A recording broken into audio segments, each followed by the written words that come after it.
O Fluminense segue vivo, mas a situação na Libertadores ficou dramática. Em um jogo de muita pressão e sofrimento até os minutos finais, o tricolor das Laranjeiras arrancou um empate por 1-1 contra o Independiente Rivadavia e agora vai precisar de uma verdadeira missão impossível para avançar à próxima fase. O time argentino foi superior no primeiro tempo e parou apenas nas grandes defesas do goleiro Fábio, que evitou um desastre ainda maior. Arce assustou duas vezes e na segunda etapa apareceu novamente livre na área para abrir o placar de cabeça aos 20 minutos.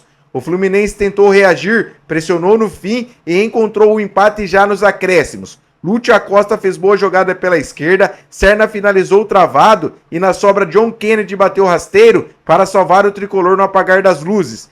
Mesmo com um empate, o Fluminense segue em situação complicada no grupo. A equipe precisa vencer os 2 jogos restantes e ainda torcer por uma combinação de resultados para conseguir avançar às oitavas de finais da Copa Libertadores. A torcida saiu aliviada pelo gol no fim, mas preocupadíssima com o desempenho da equipe, que mais uma vez sofreu muito defensivamente e viu Fábio ser o grande destaque da partida. E aí, torcedor, o Fluminense ainda tem chance de conseguir a classificação na Libertadores ou já era? Comenta aqui a sua opinião e segue para mais vídeos. O Vasco venceu o Audax Italiano por 2-1 de virada e conquistou um resultado importantíssimo na Copa Sul-Americana. O começo parecia um desastre para o time carioca. Logo aos 5 minutos, Saldívia marcou contra após uma falha inacreditável do goleiro Daniel Fusato, que não conseguiu defender um recuo fraco do zagueiro uruguaio.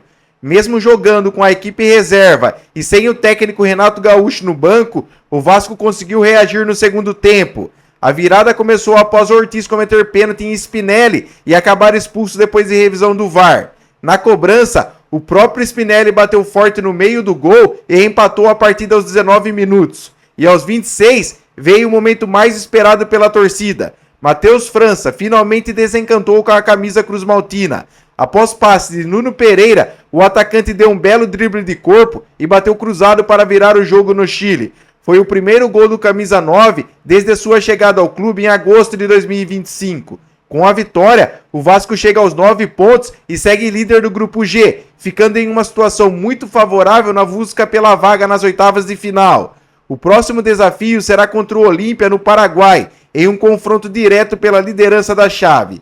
E aí, torcedor, esse Vasco pode chegar forte na Sul-Americana? Comenta aqui e segue para mais vídeos. O Corinthians escapou da derrota nos minutos finais, mas perdeu 100% de aproveitamento na Libertadores. O Timão empatou em 1-1 com o Santa Fé e adiou a classificação antecipada para as oitavas de final da competição continental. O jogo foi muito complicado para o Alvinegro. O Santa Fé abriu o placar em um lance que precisou da confirmação do VAR. Depois do gol sofrido, o Corinthians pressionou, tentou reagir, mas encontrou muita dificuldade jogando na altitude. E quando parecia que a primeira derrota na Libertadores viria, apareceu Gustavo Henrique. Nos minutos finais, o zagueiro subiu mais alto que todo mundo e de cabeça deixou tudo igual para o Timão.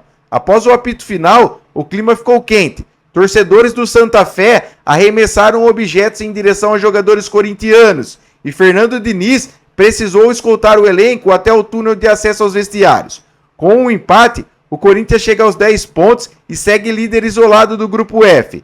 Já o Santa Fé continua sem vencer e ocupa a terceira colocação com apenas 2 pontos. Agora, o foco do Timão muda para o Brasileirão. No domingo, tem clássico contra o São Paulo na Neoquímica Arena. E aí, o Corinthians jogou mal ou o empate fora de casa foi um bom resultado? Comenta aqui e segue para mais vídeos. O Botafogo venceu mais uma na Sul-Americana e garantiu vaga no mata-mata da competição. E teve de tudo no Newton Santos. Gol contra, pressão argentina, decisão do Danilo e até goleiro improvisado nos acréscimos. O Glorioso bateu o Racing por 2-1 e ficou muito perto da liderança definitiva do grupo E.